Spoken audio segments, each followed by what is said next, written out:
Today we are sitting down with James Doyle, Mr. Innovative himself. Thanks for hopping on with us. Yeah, man, absolutely. This is going to be cool. It's the first one we're doing. It's excited. Yeah, for sure. So I'm going to do a little intro for you, and then we'll just get into it. So obviously we've known each other now for like a decade. Yeah, pretty close. I think you actually had someone else initially do like a video for you. Yeah. Right. Yep. Yeah, we had a couple cell phone camera videos, and I don't even know what they were using at first, but yeah, a couple little ones that we started with. Yeah, and then like from there, you called me, and then like I was in between college and teaching for a little while, and kind of everything that I had in my career. Some church stuff. Yeah, I worked at a church for a little while, but that kind of led us down this path, and we've been in business together now. Yeah, since the start of yours, and just after, a year or two after we started. Yeah. So with that being said, why don't you introduce yourself and introduce Innovative? Yeah. So my name's James Doyle, owner CEO of Innovative Lawn and Landscape, based here in Torrington, Connecticut. This is our 8th season. Started back in the end of 2016. We primarily focus on landscape construction. That's the heaviest part of the business. Some smaller compact excavation. Over the past couple of years, we've kind of geared ourselves and gotten our feet wet with a lot of bigger excavation projects, just with having some good individuals come on that have allowed us to kind of jump into that. And we have a pretty heavy presence on the commercial lawn maintenance side and grounds maintenance side of things, and we've just been rolling for the last 8 years doing that. Kind of a mix of both of those, keeping a healthy mix on both sides, and they complement each other, and it works well. So for sure. Yeah. Now, take us back to when you first started Innovative. Obviously, where you are today, we're sitting in your shop. You've got a bunch of equipment out in the yard. This is not where you were when you first started. So take us back to day one. What went through your mind when you first started the business, and how'd you get there? Yeah, so it was kind of a tough decision. We went through. Fortunately, I had a little bit of experience. Kind of always bounced around in the landscape industry.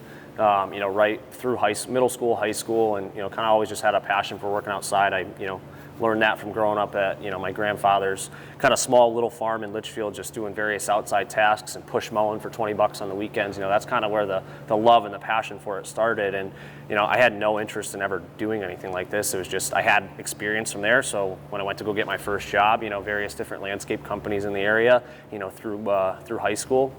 That was really the only thing I knew, right? Like, I didn't have plans to go to college or anything like that. So it was kind of like, those were my roots, so to speak. There was no family business or anything that was started. It was just like my grandpa had some property up in Litchfield, and the thing in the neighborhood was he employed all the kids for $20 on the weekends to come up and work. There was probably 15 or 20 of us over the course of 20 years that did that. So, I didn't really have a direct path of going, on my own or anything of that nature. So basically we just, through high school, I kind of developed, a niche for it, a little bit of masonry stuff, so I kind of stuck with that. And I went into the union right out of high school. Was fortunate enough to get a really good jump start with a friend's company, and his father saw something in me, and he said, I remember it word for word, it was back in 2012 or 2013, he goes, just keep doing what you're doing, my dad sees something in you. So that's what I did, and we were washing trucks down there for free, right? Just staying busy, showing work ethic, and that led into a full book in the union, no apprenticeship, just like, here you go, 19, 20 years old, right out of high school, making great money. We bought our first house with, Colleen and I, my girlfriend at the time, we've been together since high school, and got out of the bad crowd hanging around with knuckleheads and, not really doing anything productive, and went into that. And, some things happened and transitioned over the time. Unfortunately, the original owner, he had passed on, and I was there to kind of help things keep progressing, as were a couple other guys, and things just kind of changed over the years. And I got this crazy idea in the back of my head. I was like, what if I just go try and do this? And so, him and I had done a couple like side projects together using his dad's dump truck and trailer and things like that. And so I'd gotten my feet wet doing a couple projects, and I was that guy out there like doing a project on the weekend, renting a mini excavator, and we didn't have insurance, and we weren't paying taxes, and we were renting equipment or borrowing it with no like actual asking for rental money, right? So I got my feet wet doing things like that, and it was like I was kind of like doing a disservice to the industry, because there were guys out there that were doing it the right way and paying taxes and insurance, and so I got a real wake-up call right before I did decide to do this. The lady asked me for proof of insurance, and there's 6 pallets of block there, and like I didn't have insurance, and she was like, all right. She's like, I kind of feel okay, but like, let me talk to my husband. And like, that was the red flag. And I was like, all right. I was like, so like, there's something here to be said. Like, we can do the work. And again, kind of just fast forward, things transpired a little bit and some changes happened. And, I talked to the accountant that was for the business there. And I just said, hey, what do you think about this? And she's like, well, you got everything that you need to do it, smarts wise. She's like, why don't you try it and see what happens? And legal Zoom, and $6.99 later, I filed my LLC. And back when, I didn't know any better that I didn't have to pay $699 to, file an LLC with the state. I did a couple more after that on my own by myself, and didn't have to pay somebody to do that. But nonetheless, that's kind of the story. I jumped right into it, and I guess like the first year, just for like context, I didn't jump right out of that. I was third shift on the highway doing heavy highway construction. We were part of a road milling crew as a subcontractor. We ran the sweepers and like the skid steers and stuff if they allowed us, and if there wasn't another guy and they needed help, we'd kind of float around, but mainly just street sweeping, picking up all the road milling. So I was able to kind of, fortunately, use my personal truck as a trailer, with a trailer that I had financed. I financed another $7,500 dump truck, basically maxed out my debt to income ratio for what I was making, for what I had financed with very little credit at 21 years old. That was it, and I did some projects during the day, got a couple residential mowing accounts, basically whatever anybody would give me. Blasted Instagram when it was really nothing, as a real thing, with pictures of jobs that I didn't even get paid for that we had done, but just to kind of start building a portfolio and showcasing something, because I saw some type of potential in it. The first picture on our Instagram is a veneered stone wall on a backsplash of a wood stove in my in-laws' house that I did for them for my masonry skills in high school. That I never, it wasn't I think they paid me $500 or they paid me something, and I just laughed because thinking back to that now, as we're talking, my father-in-law was like, all right, it kind of seems like a little expensive, and I was like, well, I plan to support your daughter with this, exactly. I'm not doing this on the side, right? And I just joking, I think about that now that we're talking, and it's that was something that happened early on that I was I don't know if people didn't see it in me as far as what the vision that I saw, but I was I'm gonna go for this, right? So to that point, there was, a lot of the stuff in the early on were just kind of small, silly jobs. And kind of as a follow-up, I think the big thing is when you jumped into this, your day job, so your night job, third shift, was a union gig, which for a lot of people doing work in heavy equipment, whatever it might be, that's the gig, right? You're making good money, you're doing overtime, you'd think, you'd think, right? You would think, yeah. And but that's what people kind of attest to, you know what, we're gonna do rate work, whatever it might be. You made that jump, so that couldn't have been an easy thing to be hey, I'm letting go of security. It was tough. Yeah, I mean, I had to really think about it, and it was I had a pension annuity, and $32 an hour at the time was great money, and we bought our first house off that, right? Colleen was still in school, we were paying her way, thankfully, unfortunately, no student loans. We paid her way through school so that she can become an RN and get her APRN and whatever all the numbers and stuff after her name are. But so she was able to fortunately go through that job. So it's a testament to the benefits of having a job like that, with very little overhead at that point. But it was a tough decision to make. Looking back, I'm glad I did it. But it was tough. That's the big thing. I know that you've shared a story with me in the past that picking up the phone at 6 a.m. if you just worked a night shift and you're oh my God, now I need to go to an install. And that's and talk about that transition, when you finally said, I'm leaving this to go chase this. Yeah, so that first year, I did a lot of it was a lot of third shift. I would go Sunday night, I'd work all night Sunday night, 5 p.m. I'd get to the job for 6:30, we'd start at 7 p.m., off the road by 5 a.m. Sometimes we get finished up early between 3 to 4:30. I'd get home, I'd try to sleep for an hour, and most times I wouldn't have to sleep Monday morning, right? Sunday night into Monday. Monday I would work all day. I'd go home, shower, sleep for 2 hours, and I'd go back to work for the same rotation. And then by Tuesday morning, it was a totally different story, because now I'm going Sunday night, Monday, Tuesday night, fall asleep a couple times while I'm sitting there waiting for transition in the traffic pattern at night, get yelled at by whoever the superintendent was. I'd be all right, I'm good.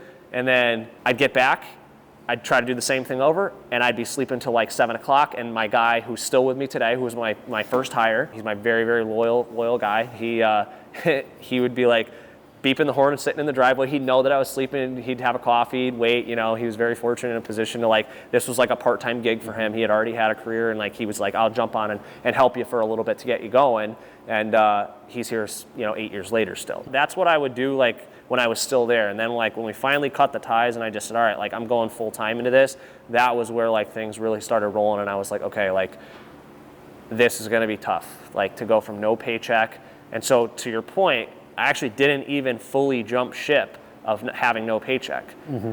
I left there, drilled more into like getting more jobs and selling them more jobs and doing whatever I could to keep cash flow coming in. But I also moved equipment because I had my Class A. I moved equipment for a local paving contractor in town a couple days a week. So I'd go in, it started off as moving equipment, and like my work ethic and like, humbleness, I was like, yeah, no problem, I'll help with whatever I can. And like, I was just doing a disservice to him because I was answering phone calls while I'm unchaining a paving box and rollers and graders. It was to the point where I was like, I told him, I was like, I can't, like, I was like, we're gonna have to like talk at some point. He goes, no, let's have a talk right now. I was like, listen, it's not working, man. I was like, I'm gonna chase this. Like, I was 22. I was like, I'm gonna chase it. Like, I'm going after it. So that was where I like left, and I never looked back. Those defining moments kind of in your career and in your business growth are like, in the moment, you're like, oh my God, this in a sense is terrifying. Yeah. But like when you look back, you're like, those are those defining moments initially early on that like, no, I need to go do this because if I continue down the path I'm on, you got to choose. Yeah, no, 100%. So, but I mean, yeah, that was it. And like we left. At that point, we had one mower. I had a 99 F350 7.3 with a 5-speed in it, or 6-speed. Fixed up the body, put some strobe lights on it. Had my pickup, my like dream pickup truck. It was a 2006 F350 6.0. Bought it from a guy out in Rhode Island. Had a bunch of work done up to it, and it was like that was my like nice truck. And we just changed the registration, pulled a landscape trailer with it, and made it work for the first year. Both of them were financed. Like had to pay one of them off, but like it was a pain in the neck. We got going. Like my first 2 mowers, I literally had to get help financing because I had debt. My debt to income wasn't matchable. Like nobody, Sheffield Financial, who's like the typical big small power equipment loan guys, like they wouldn't even give me a loan. So M&H Equipment, they in-house financed me a walk-behind mower for $4,500, and like I paid them off over the course of 3 months. We still do business with them today. Like they earned my business for life. We don't buy power equipment anywhere else for things like that. But like just to show like coming off and starting like went from making a decent paycheck and like when you're drilled down to like only having a paycheck, you're only subject to be able to finance and borrow so much money. Right. So it was like. It was tough. It was definitely tough. I tried to put it in Colleen's name. Wouldn't let it happen for her either. Absolutely. So it was tough. And I think that's also a testament to when you're starting off the business, and there's always these people along the way that give you a shot. Whether that's assisting with equipment purchases, whether that's giving you those first couple of jobs. Yeah. And again, looking back, it's funny because a lot of those customers early on, they shouldn't have really given you that chance, right? But they did. Yeah. And they were like, absolutely, and now you run with it. Yeah, so. I mean, and who knows, like it could have been like hey, let's try to see, like, we want this done and maybe James can do it for cheaper, right. And probably early on we did do things really cheap, not because we wanted to or we wanted to be a scab. I didn't know any better, right? But who knows, like what those, deciding factors could have been, but yeah, for sure. That was where you began. There's, 8 years in between. And now take us to where you guys sit today. Give me the rundown on the crew, what you guys handle day to day, and what that looks like. Because you've also gone through a lot of transition in really the past 12 months as well. Yeah. So past year's been tough. Talk about where Innovative is today, the services you guys offer, and what your day to day looks like. Currently, we are about 15 people full time on staff. Crystal's our full time office operations manager. She handles everything from accounts payable, receivable, sales and use tax prep, inbound calls. She does helps with a lot of the lead management. I'm basically full-time sales, operations. I've transitioned a lot over the past couple of years, just trying to figure out where exactly I fit the best. Sales is my stronghold, not by choice. It's just I can build a trusting relationship with somebody, really understand what their problem is when they're calling us, right? Because 90% of the time they're calling us for a problem, and even if that's a patio, it's a problem, right? They want a patio. The problem is they don't have it. So you have to provide that solution, right? That's kind of where I fit into the day-to-day roles right now. Is in 2025, I have moved basically fully into sales. We have the guys in place in the field on the excavation and landscape construction side. We're still actively hiring and looking for a couple people, but I've moved out of that to try to focus more on the day-to-day sales and articulating everything through our operating system so that these guys can accurately produce the jobs, because when I'm halfway doing the sales and halfway in the field, it lacks data for them, and we can't effectively or efficiently produce and stay on production targets. Absolutely. So that's been a huge issue for us. So that transition is going to help us this year. We have 4 guys on the construction side and 6 guys on the landscape maintenance side. That's kind of what our staff sizing looks like. Again, still heavy in the commercial communal living maintenance side of things. Our bread and butter is larger HOA, condominium association, townhouse community maintenance. For the landscape maintenance, we do a lot of higher end, larger scale property estate type stuff when it comes to residential. That's just kind of our focus for the size crews that we run. And then on the construction side, we've got 2 construction team leads that normally work with a second hand. Everybody's for the most part equipped with CDLs, so everybody's very well versed. We're a team player type mentality company is what we're really aiming more towards. We don't hire just operators. We don't hire just truck drivers.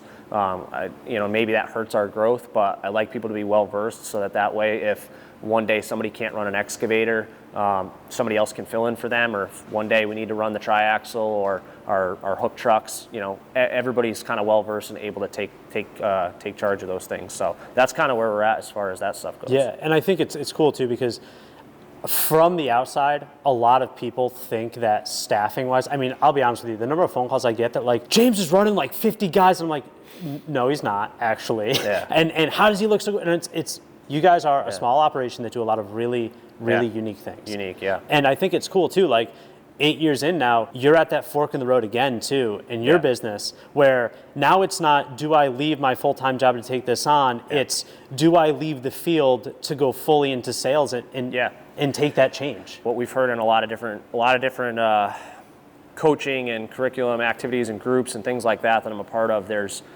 break points in business, and I'm at another break point in the business now.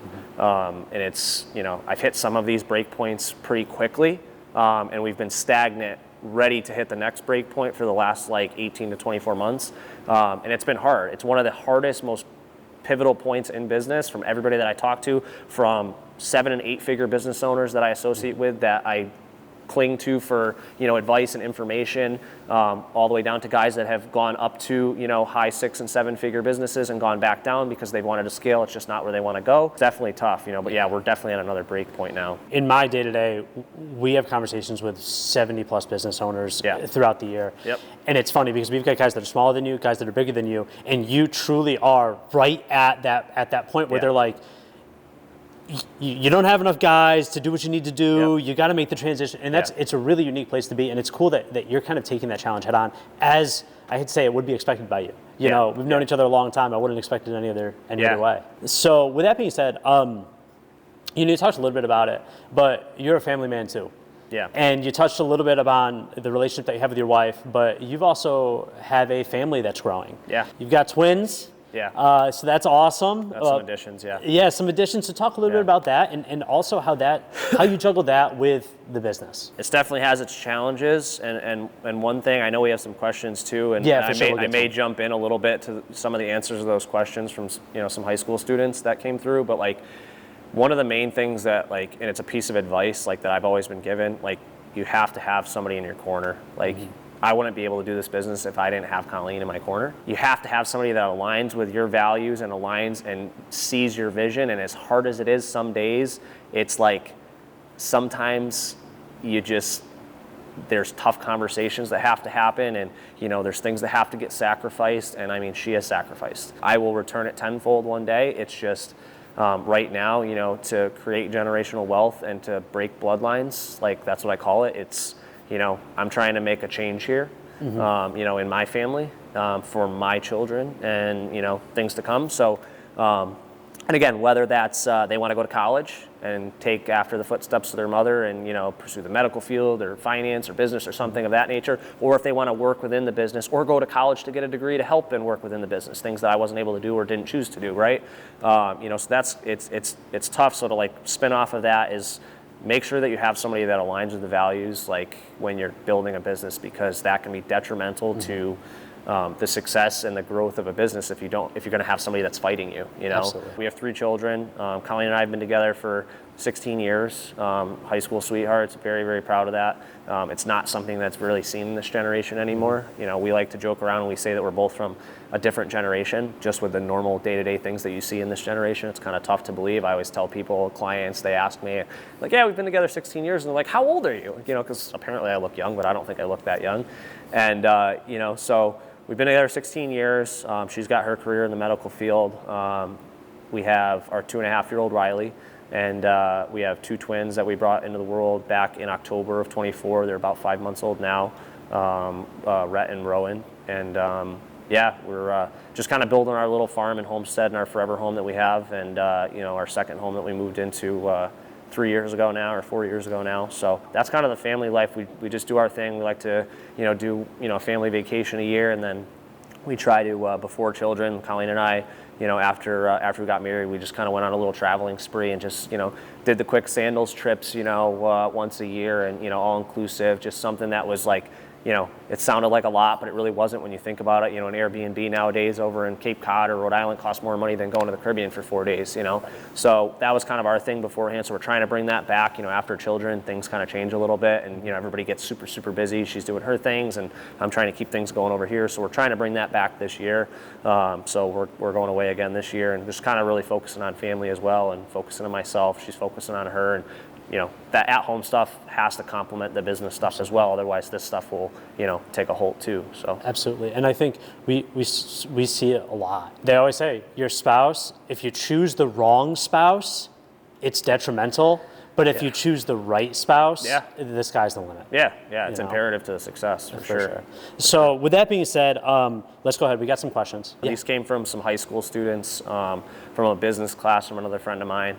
You know, towards a couple different business owners. So, you know, definitely, I thought it would be cool kind of as like a first video as we go into like these video documentary series. You know, we'll touch on it real quick. We're gonna do some kind of blog type stuff and some videos in the field, like we've always produced content. But some more of this stuff, we're gonna try to focus a little bit more on YouTube and getting some cool different things out that people have been asking to see for years. Why, I don't know, but I feel like I owe it to people that I looked up to and aspired to and grabbed information from that have, you know, contributed to our success that we have today. I feel like I want to repay it and kind of showcase some of the stuff we do and just show what's possible and answer some questions. Absolutely. So, I think help the next generation. That's huge. Yeah. This is kind of an interesting one, a little bit of a spin on kind of that, just your story in business.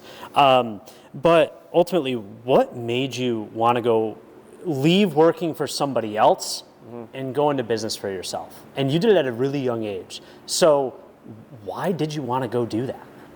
I wanted to prove to myself that I can do something that a lot of people aspire to do. I'm very headstrong, and I wanted to prove to myself that in times of like negativity and like doubt, that I can spearhead my way through that and like do it. You know, 90% of small businesses fail.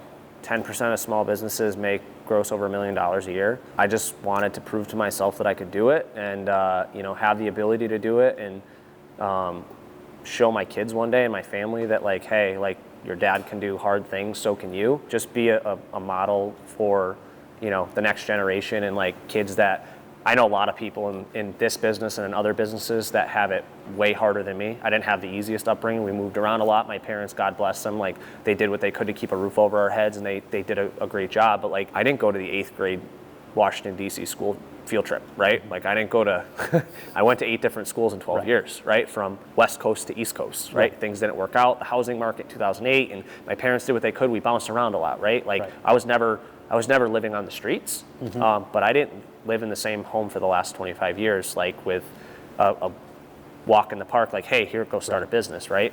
You know, to not go down that road too much, but like, you know, I guess I just really wanted to prove to myself that like hard things can be done by people in all different levels of ability, right?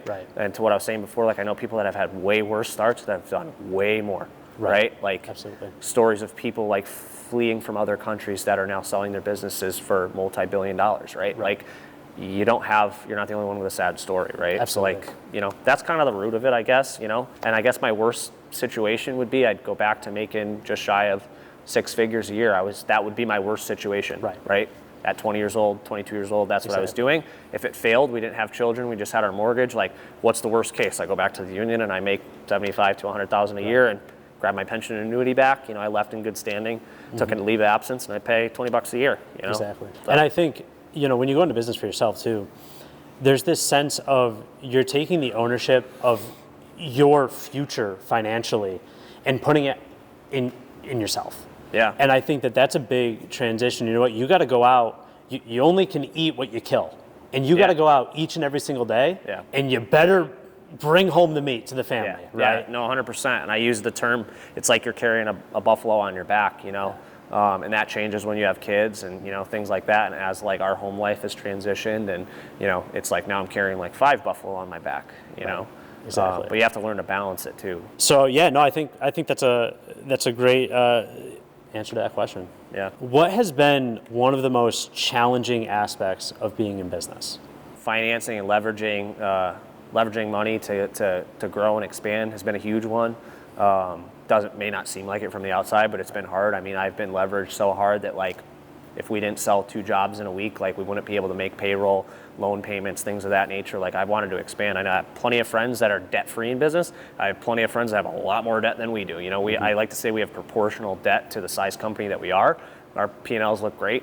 Our balance sheet looks great. It's but that's been a really tough thing. When we started with, we had a really bad finance deal in the beginning. It was just a high cost to finance. I was upside down on a machine, and we were actually in a Caterpillar equipment article about this, and it was back in 2018. We traded in our Bobcat Mini that we had like an upside down finance deal on. I didn't know, like they gave me, and the cost of finance was more than what the cost of the machine was. I didn't know. I didn't know any difference. I just needed a machine. I was renting one every day. Cat wanted a book of business. They wanted taxes down. They wanted 10% down plus taxes. They wanted work on hand. They wanted everything, right? Because I had no history with them and like my debt to income. So, to this day, I mean, we just bought a machine this week. We didn't need any money down. Huge difference, right? And it's like a roadmap to success. Like when you pay your bills on time and it just shows like what the capabilities are over time. So like now to this day, fast forward 8 years later, like we're a diamond lender with Cat. Like we've bought in tons of machines, paid machines off, sold machines, never missed a payment in 8 years, right? It's come close, but we've never missed a payment, we've never been late. And it's one of those things that like, that was a huge challenge coming up. It's not so much anymore. I mean, don't get me wrong, the machines get bigger, the machines get more expensive, tariffs happen, like whatever, there's a lot of things that contribute to like now current present day pricing, which, present their own issues and problems and struggles. But that was one main thing. I mean, and the same thing like everybody will say is like the help. We have a very high standard, but we want to be profitable. Like I have guys that don't have the F it, it's Friday or attitude every day of the week, which I hear other business owners struggle with. Like they just can't get a guy to come in on Monday and have a great attitude towards the week. They just feel like it's Friday every day. And, thankfully we don't have that issue. But like we have some guys that have very high standards for themselves and present a little bit of a challenge with, sometimes like just managing time, things that it's nothing to end the world about. I'd rather have those issues than the opposite, right? But, so some challenges have been getting other people to align and come on and help and have that same level of standard and like want to just do a good job all the time. So it's a good blend of having, really, really good guys with 50 to 80% guys, which is what most of the general workforce is. The top 30% are either taken and well compensated or they're working for themselves. So it's hard, but so those are like the 2 main challenges we've had. The rest of it, thanks to LPC marketing, like the work is there. Luke from Phaser, like a combination of all the things that we do, market and sales wise, like the work is there, right? Absolutely. And we've built a brand. Like people call us for the general like reason to work with us. Absolutely. And we're always bidding against other people, but aside from those couple things, like those have really been just like the 2 major struggles. We've got enough work, we've got enough people, and if we didn't have such high standards, we'd probably have 50 people here. But it's I like to be the bottleneck in the business sometimes, and it's tough. Well, and I think too, in your industry, it's capital your equipment's expensive, the trucks are expensive. You're in a very capital intensive industry. Not a low barrier to entry. No, it's not. And especially as you step up in the types of work that you're providing, it's tenfold the cost of stuff. Yeah. And I can totally, it's like in your industry, like we don't have those problems down at LPC. Oh, I know you don't. A camera's far less expensive, right? I know you don't. I know. But for you, like you go out, you sign a bigger job. Okay, well now you need a 325. Well, now you're talking about a big nut to swallow. Yeah. Yeah. So. Yeah, even the minis. I mean, even like just the minis that we bought, like this machine behind us last year we bought. It's not what they used to be. No. But we're outfitting them with things that are a lot more efficient, and they drive the cost up. But at the end of the day, we can be competitive, do the work in fraction of the time, and still be competitive so that we have a competitive advantage as far as getting the work and still maintaining good profit margins without lowering the industry standard market value of the job. Exactly. And I think too, you touched on the part about we don't have to go chase the work. And I think the thing is that like when we get phone calls all the time, I want to grow, I want to generate leads, I want to do this, I want to do that, and I always go back to, well, what does your work look like? Right. What's your customer interactions look like? And you in particular in the business that Innovative has, you've focused so much on providing quality service, providing good communication, and providing a great foundation.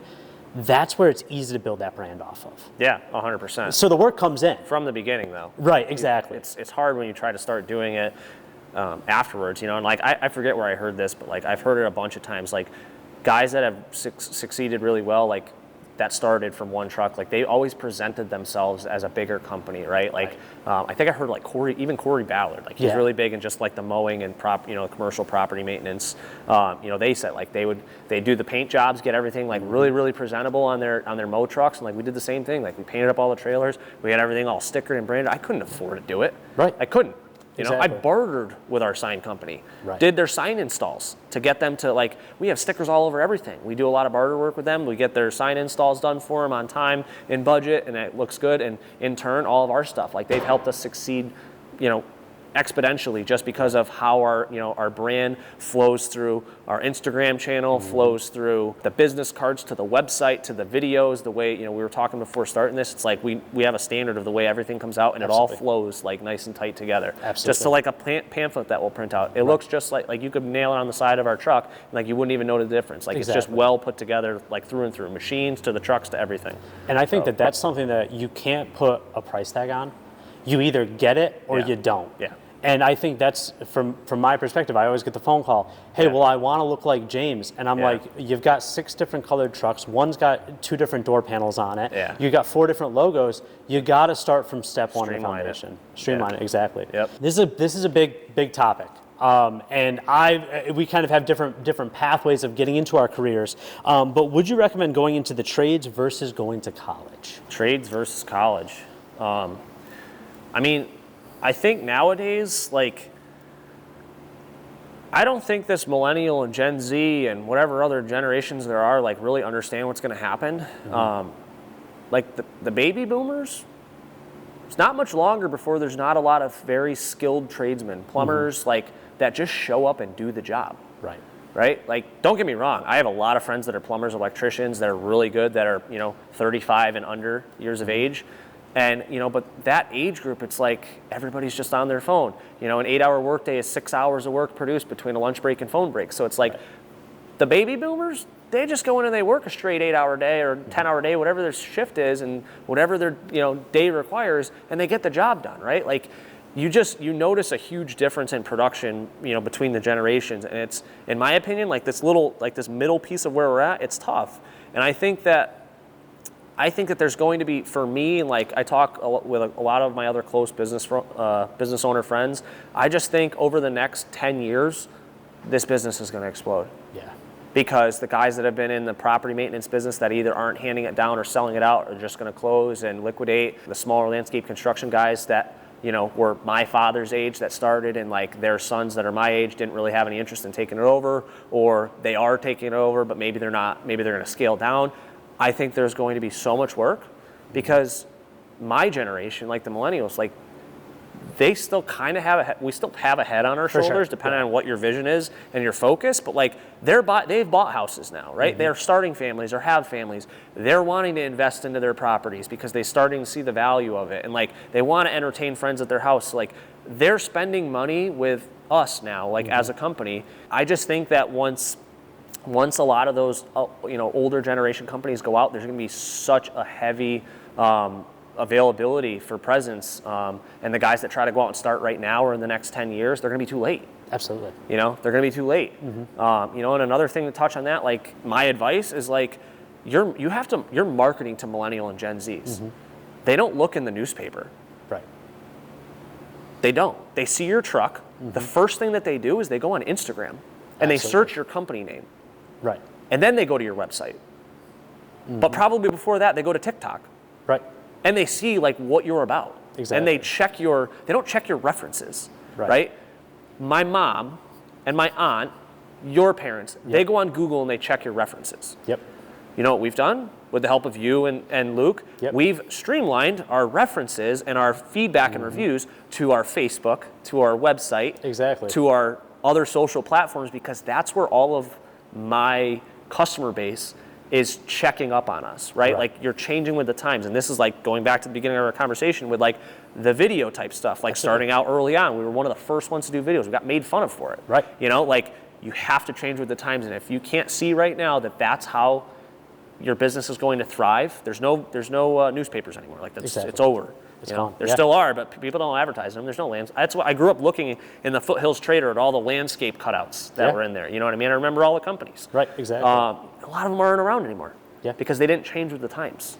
Exactly. You have to be willing to change with the times, and to the question, like I just think that I don't really think that college is the answer right now, unless you have a clear path on what you're going to do and what you're going to go into, using that within a skilled trade that can use somebody in business or finance to work within a trade type business, because I think there's going to be so much demand. AI can't put a toilet in. Absolutely. Yeah. AI can kind of cut your grass. If you have a high standard, you're not going to like it. Right.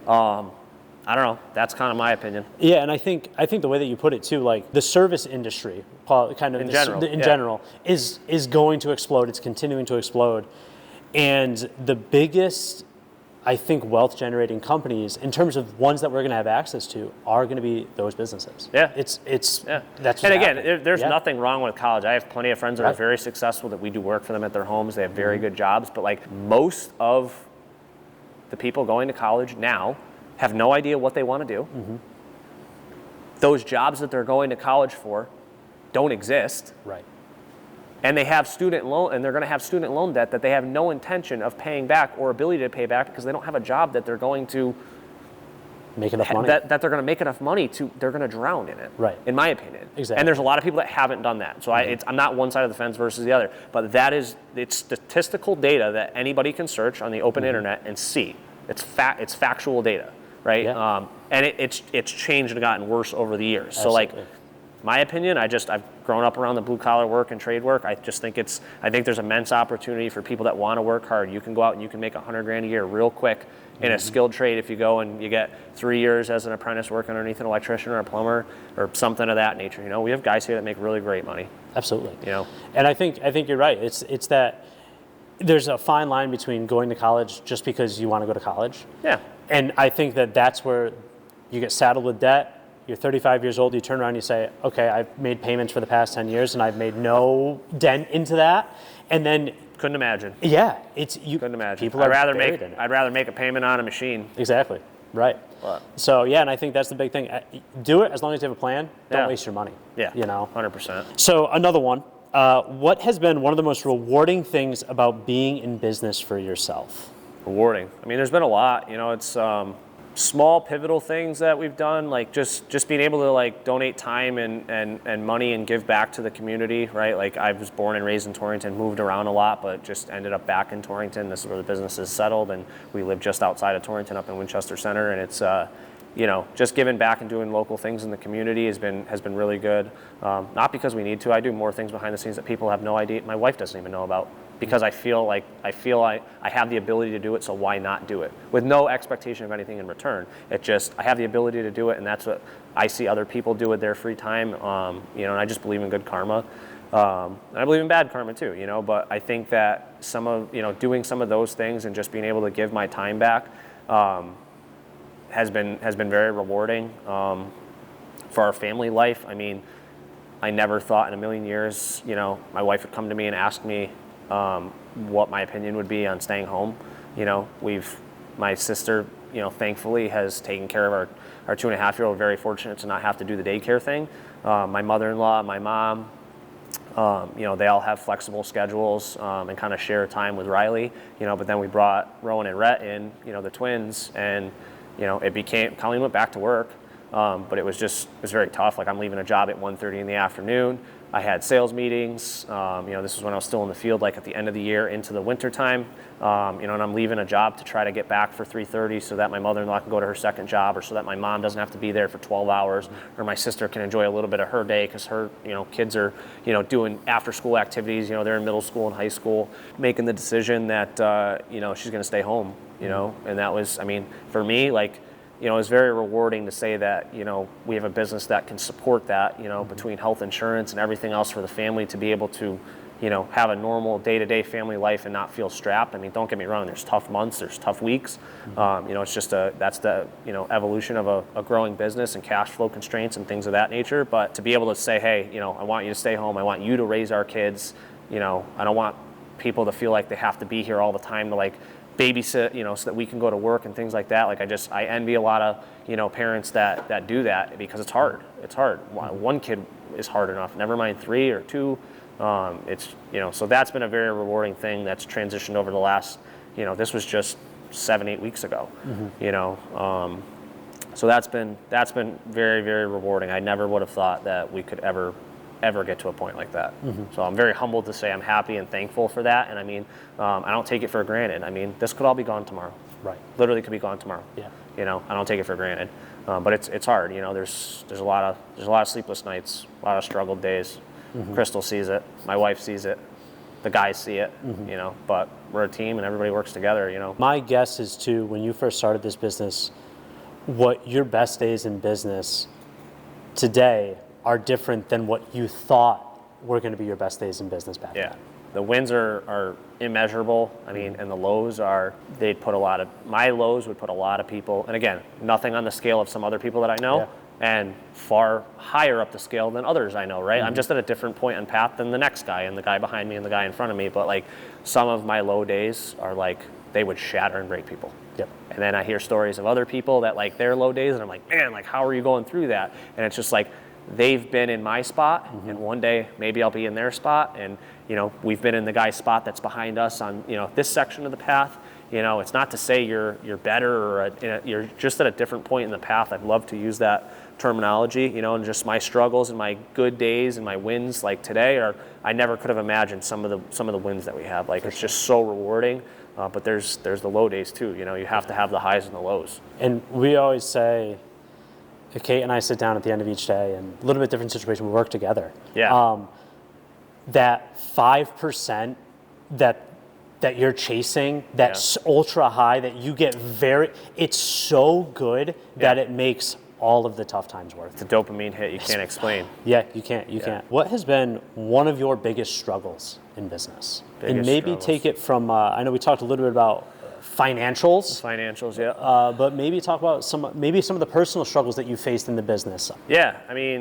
Personal struggles, I would say, like, just you see all the memes and the reels on social media of like, hey, you've changed. It's like, yeah, that was the point, right? Like, or yeah, that was the plan. And it's like, we've grown away from friends, friends that we've grown up with in high school, friends that we've grown up with in our early adulthood, that used to come over and drink on the weekends and on Friday nights. Like that was the highlight. And it's like, we don't do that stuff anymore. We don't feel the need to. So like, that's been a struggle personally, like just kind of seeing, people start their own families and like me be so involved in this business and not be able to do like certain family things and friend things that we used to do. It's not that I don't want to, it's just this is the point on the path that I'm on, and we've kind of separated from some people over the years, and I know they're doing well, and I wish a lot of those people well, and I know that they wish the same, but everybody kind of just splits. That's been a tough thing. As you grow, it normally happens, but I feel like when you're in business,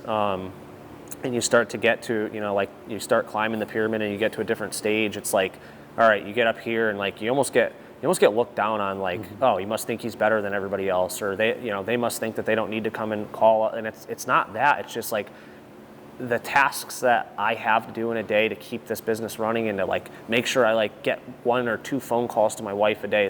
It's just a lot, and it's not a malicious act by any means to like leave anybody in the back, but it's tough. It's tough time and task management for sure. So that's been a huge struggle, just growing and evolving both personally and business wise, to like see some of those relationships kind of dwindle down. But I mean, everything's still mutual with everybody we've grown up with. It's been a struggle, It's a change, and I think it's almost like as you grow up the pyramid, your circle gets a little smaller. It does. It does, but there's a lot of collaboration at the top.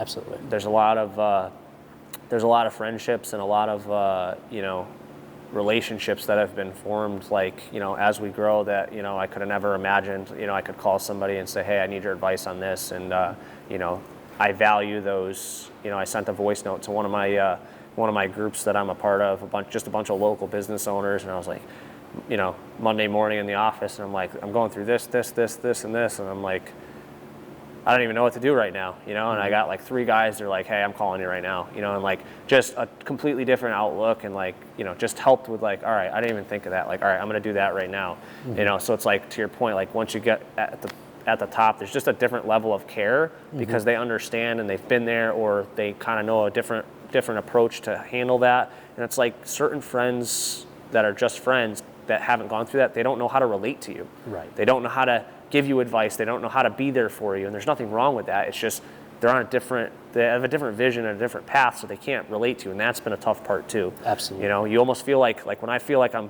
talking about one of my problems, or like, hey, I'm really stressed out because I'm struggling about this. It's like I feel like nobody like can even relate to me. No one gets you. Yeah. They don't get it, and I feel like an asshole even complaining about having to make a 5-figure payroll in a week. Right. It's not like I'm just like I'm stressed and like I just wanted to talk to somebody, and you feel like kind of like the wrong way of even saying it. So I just keep those problems and complaints into like a certain circle, that understands it and gets it and understands why I'm having a tough time with it. Absolutely. Yeah, so. I think that's huge. It's like, while your personal relationships are smaller, keep them personal, yep. But your business relationships also are different, and you learn to lean on. But they can be personal and business in the business, is what I've realized, and like in the personal relationships, they really only have to be personal if they're not in business, because they just it's too much friction and too like misunderstanding and misguided information, I guess. Absolutely. Absolutely. What piece of advice would you give to a high school student who is on the fence about starting their own business? Go for it. Just go for it. Make sure you have a vision. If you don't have a clear vision, don't do it until you have a clear vision. Put it all on black. Just go all in. Because if you don't go all in, you're going to be going against somebody like me that's going all in. And that's what I realized, and I took that advice from somebody else. Like, how can I go and bid a job? Like, just bidding a job. How do I go bid a job if I'm just like planning to like do this for fun money, or do it on the side, or like kind of half-ass do it? Like, how do I go and do that when I know the next guy is bidding it to feed 14 families? Right. Like, he's hungry. He wants to do it. So like, you have to go all in. Hobby businesses are fun, but they're not forever. Right. And it's if you're going to be passionate about, if you're going to go all in, you got to be passionate about it. And one of the biggest things that I've always told people is like, that I've been told and I've put it in, like, you have to do what you say, like, and say what you do. Everybody can talk a talk. Everybody can walk, not everybody can walk the walk, or whatever that saying is. It's like, if you don't deliver, you're going to be called out real quick. Absolutely. Right? Like, we live in a world where if you do somebody wrong, in 15 minutes, you're on 6 different town chatter pages. There's 3 Google reviews and 2 Facebook reviews from a different account just to be able to blast you. We had it happen to us for literally parking a truck on the wrong side of the road, and we blocked a guy's driveway while we we're putting ice melt down. Right? Like, that's the world that we live in. So like, if I was doing somebody bad and not doing what I intend to do on a job, it would be known so fast. That's why I laugh when I hear people say, oh, that guy can't do that in that tree business or that flooring business. He's not actually really doing that. And I'm like, how do you figure? Right.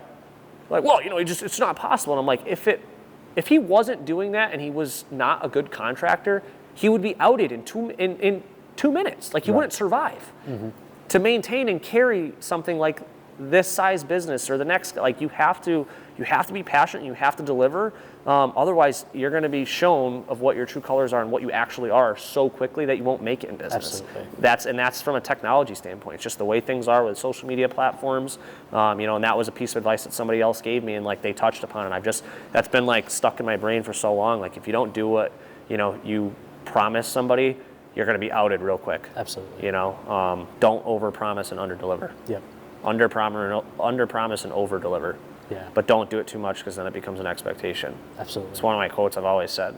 I came up with it and I was like, I'm going to always say that. Like, as soon as you overpromise and underpromise and overdeliver more than once, you don't do it the next time, they're going to be like, oh, the guy screwed me over. Exactly. Because it's going to become an expectation. Right. So it's okay to do it every now and then, because you want that person to remember that, but just don't overdo it. Yeah. And I think to add one more thing to that too, when you go in with both feet, also understand that you have to continue to learn along the way and surround yourself. To be teachable. Yep. And surround yourself. I always like to say, be the smallest person in the room. Yeah. Surround yourself with everybody who you want to be like in the future. I love to talk, and I love to just engage with people, and sometimes I have to realize, if I get in to a room or a conference or something, and I see there's a lot of value, mm-hmm. I just zone out and I just shut my mouth. Yep. Just listen. But if I feel like I can contribute, I'll talk a lot, because I want to add as much value, because somebody has given me so much value, mm-hmm. and I want to add that too. But if I realize there's a lot of high level knowledge going on, I just absorb. I'm just a sponge. Absolutely. Absolutely. I just want to be able to rob and duplicate as much and put it in my business and my market as possible. Yeah. With that being said, I think this wraps up our first little podcast sit down. I don't know what this is at this point. I don't know, man. We're gonna do it. We're gonna do some YouTube. We're gonna try to make it into a podcast. We're gonna do a whole bunch of stuff. Maybe interview some other people. Yeah. I don't know. We're gonna use you as some help, even though I know you told me it wouldn't be worth it to have me do it for you. But we'll do it. I believe so much in it, and I think it's gonna be. Good. Maybe we'll pivot and do some in-house stuff along the way. Yeah, but for sure. people aren't gonna watch this stuff just like a service. They're not gonna hire me if it's not the best. They're not gonna watch it if it's not the best. Exactly. But thanks, James. So we'll sit down again soon. Appreciate it, man. For sure.